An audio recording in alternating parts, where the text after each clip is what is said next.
Hello everyone, आज के video में linear equation in one variable ये यूनिट का प्रॉब्लम नंबर 7 स्टडी करेंगे। तो देखिए क्वेश्चन आपके सामने है, ये प्रॉब्लम हमें सॉल्व करना है। क्वेश्चन में क्या लिखा है वो हम पहले पढ़ेंगे। क्वेश्चन में लिखा है सॉल्व द इक्वेशन। देखो इक्वेशन दिया है, काफी लंबा है ये equation, in the form of x है और ये हमें सॉल्व करना है और नीचे लिखा है एंड चेक द रिजल्ट। तो चलो हम ये प्रॉब्लम सॉल्व करेंगे। इस टाइप के प्रॉब्लम सॉल्व करते समय आपको सबसे पहले ये चेक करना है कि गिवन जो इक्वेशन है वो लीनियर इक्वेशन है क्या और उसमें वन वेरिएबल है क्या। तो चलो हम यहां चेक करेंगे। तो देखो यहां पे सिर्फ एक ही वेरिएबल है, वो है x। देखो यहां भी x है, यहां भी x है, यहां भी x है, एक वेरिएबल है और वो वेरिएबल x का पावर 1 है। सभी में देखो पावर 1 है, इसका मतलब ये लीनियर इक्वेशन है। देखो अगर पावर 1 है तो लीनियर इक्वेशन, पावर 2 है तो क्वाड्रेटिक इक्वेशन, पावर 3 है तो cubic equation and so on. ठीक है, तो आपको ये सब कुछ चेक करना होता है। तो हमने चेक कर लिया है। तो ये एक लीनियर इक्वेशन है इन वन वेरिएबल और हमें इसको सॉल्व करना है। सॉल्व करके हम क्या करेंगे, सॉल्व करके हम यहां से x का वैल्यू फाइंड आउट करेंगे और x का वैल्यू फाइंड आउट होने के बाद हम चेक करेंगे कि जो हमने x का वैल्यू फाइंड आउट किए वो करेक्ट है कि नहीं, क्योंकि क्वेश्चन में लिखा है चेक द रिजल्ट। अगर क्वेश्चन में, अगर एग्जाम में ऐसे प्रॉब्लम सॉल्व कर रहे हैं और अगर एग्जाम में लिखा है चेक द रिजल्ट और अगर आपने चेकिंग वाली स्टेप्स अगर आपने शो नहीं किए तो आपको फुल मार्क्स नहीं मिलेंगे। इसलिए आपको चेकिंग वाली स्टेप्स लिखना कंपलसरी है। ठीक है, तो चलो अब हम यहां पे सॉल्व करना स्टार्ट करते हैं। तो ये इक्वेशन से हम x कैसे फाइंड आउट करेंगे जरा ध्यान से देखिए। तो हम यहां लिख लेंगे गिवन इक्वेशन इज। तो देखो गिवन इक्वेशन हम यहां ये पूरा लिख लेंगे। ये हमने गिवन इक्वेशन को यहां से कॉपी कर लिए। अब यहां से हमें x फाइंड आउट करना है। अब ये x फाइंड आउट करने के 2-3 तरीके हैं। कौन से?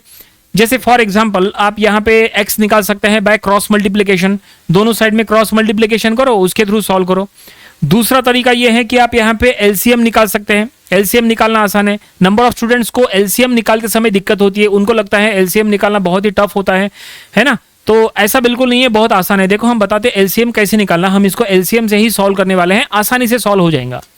एलसीएम में क्या करना है, आपको चेक करना है कि यहां पे गिवन इक्वेशन में जो डिनोमिनेटर है वो चेक करो। देखो ये एक फ्रैक्शन है, इसके डिनोमिनेटर में 3 है, ये फ्रैक्शन के डिनोमिनेटर में 6 है और इसके डिनोमिनेटर में 8 है।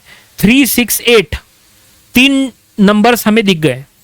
तो हमें अगर एलसीएम निकालना है तो एलसीएम एक ऐसा नंबर होना चाहिए जो ये तीनों से डिविजिबल हो, 3 से भी, 6 से भी, 8 से भी। ऐसा नंबर सोचो जो तीनों से डिविजिबल हो। तो ऐसा नंबर कौन सा हो सकता है? तो हमने सोच लिया ऐसा नंबर है 24। 24 तीनों से डिविजिबल है, 3 से भी, 6 से भी, 8 से भी। अच्छा, जो हमने नंबर सोचे वही नंबर आपके माइंड में आएगा ये जरूरी नहीं है। आपके माइंड में कोई दूसरा नंबर भी आ सकता है जो ये तीनों से डिविजिबल हो। अगर आपको लगता है तो वो नंबर लेके सॉल्व करो, उसके थ्रू भी वही आंसर आएगा। नंबर कोई भी लो, आंसर एक ही आता है। ठीक है, बस तीनों से डिविजिबल रहना चाहिए, इस बात का आपको ध्यान रखना है। ठीक है, तो हमने नंबर सोचे 24, तो हम यहां पे एलसीएम 24 लेंगे। तो यहां लिखेंगे स्टेटमेंट में टेकिंग एलसीएम इक्वल टू 24। अब रूल ये है कि जो नंबर आपने एज ए एलसीएम लिए उससे पूरे इक्वेशन को मल्टीप्लाई करो। ठीक है, पूरे इक्वेशन को 24 से मल्टीप्लाई करो। तो हम यहां लिख लेंगे मल्टीप्लाई बोथ साइड बाय 24। पूरे इक्वेशन को 24 से मल्टीप्लाई करो, हर एक टर्म को 24 से मल्टीप्लाई करो। तो x को 24 से मल्टीप्लाई करो तो ये हो जाएगा 24x।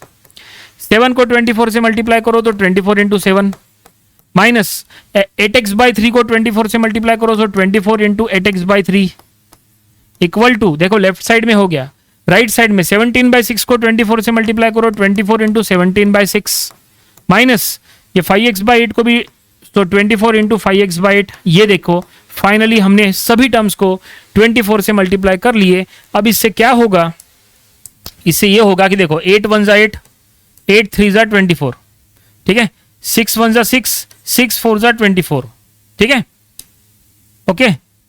देन आफ्टर यहां पे 3 1 जा 3, 3 8 जा 24, है ना। ये हमने सब कट करे और अब जो बचा है वो लिखो। तो क्या बचा है, तो हम यहां लिख लेंगे सबसे पहले 24x बचा है, ये पहला टर्म। 24 इंटू 7 कर लो तो ये आएगा 168।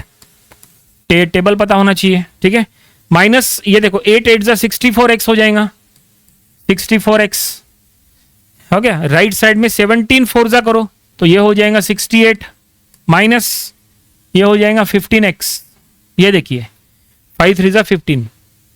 तो ये हमने इसके बाद की स्टेप ये लिखे। अब यहाँ पे क्या करो, जितने भी x के टर्म्स हैं सभी को लेफ्ट साइड में शिफ्ट करो और जो कांस्टेंट टर्म्स है सभी को राइट साइड में शिफ्ट करो। तो ये हो जाएगा 24x minus 64x plus 15x left side में, राइट साइड में 68 माइनस 168, ठीक है। और अब इसके बाद यहाँ पे लेफ्ट साइड में सब्सट्रैक्शन करो, ये तीनों में प्लस माइनस, ये 24 प्लस 15 माइनस 64, तो ये हो जाएगा minus 25x is equal to ये हो जाएगा माइनस 100, ठीक है। तो therefore x is equal to यहाँ 100/25 करो। 100/25 क्या होता है, 100/25 4 होता है। तो हम यहाँ लिख लेंगे x, मिल गया हमें x का वैल्यू, कितना मिला, x मिला है 4। तो फाइनली जो प्रॉब्लम सॉल्व करने के लिए कहा था हमने सॉल्व कर लिया है गिवन इक्वेशन को, हमें रिजल्ट मिला है 4। लेकिन प्रॉब्लम कंप्लीट नहीं हुआ, क्यों, क्योंकि हमने जो x का वैल्यू फाइंड आउट की है वो करेक्ट है कि नहीं वो हमें चेक करना पड़ेगा ना। क्वेश्चन में लिखा है चेक द रिजल्ट, ठीक है। अगर एग्जाम में ये प्रॉब्लम आता है और अगर ये लिखा नहीं है चेक द रिजल्ट, अगर ये लिखा नहीं है तो फिर आप यहाँ पे स्टॉप कर सकते हैं, आपको फुल मार्क्स मिल जाएंगे। और चेकिंग अगर आपको करना ही है तो आप रफ में चेक कर सकते हैं, लेकिन अगर लिखा है चेक द रिजल्ट एग्जाम में तो आपको जैसा हमने कहा स्टेप्स शो करना कंपलसरी है। तो चलो चेकिंग की स्टेप्स शो करेंगे। तो देखो कैसे चेक किया जाता है। चेकिंग सिंपल है, चेक करना ज्यादा डिफिकल्ट नहीं है। देखो चेकिंग वाली स्टेप्स यहां पे शो करेंगे। आपको बस क्या करना है, ये जो x का वैल्यू 4 है ना, ये गिवन इक्वेशन में पुट करना है, ठीक है। तो चलो गिवन इक्वेशन हम यहां पे लिख लेंगे। ये देखो ये गिवन इक्वेशन लिए। अब क्या करो, ये गिवन इक्वेशन में जहां जहां पे x है वहां उसकी वैल्यू 4 पुट करो। तो देखो पुट करने के बाद क्या होता है, x की वैल्यू 4 है तो हम यहां लिख लेंगे 4 + 7 minus 8 × 4 by 3 equal to 17/6 minus 5 × 4/8। ये देखिए हमने जहां जहां x है वहां पे 4 पुट किए। अब इसको सॉल्व करो, देखो LHS RHS सेम आता है क्या। अगर आ गया तो समझ लो कि जो हमने x का वैल्यू फाइंड आउट किए थे वो बिल्कुल करेक्ट है। ये हो गया चेकिंग, ठीक है। तो देखो कैसे सॉल्व करेंगे, 4 + 7 हो गया 11 माइनस, तो ये हो जाएगा 32/3 left hand side, right hand side में 17/6 माइनस 20/8 लेफ्ट हैंड साइड में क्रॉस मल्टीप्लीकेशन करो तो ये हो जाएगा 33 माइनस 32/3, यानी ये हो जाएगा 1/3 लेफ्ट हैंड साइड में।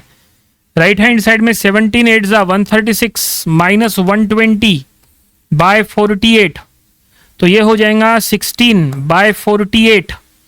तो ये हो जाएगा लेफ्ट हैंड साइड में 1/3, राइट हैंड साइड में भी 1/3, क्योंकि 16 3 जा 48 होता है। तो ये देखिए फाइनली LHS RHS सेम हो चुका है। जैसा हमने कहा था अगर LHS RHS सेम है तो ही ये कंफर्म हो जाता है कि जो हमने फाइंड आउट किया वो बिल्कुल करेक्ट है।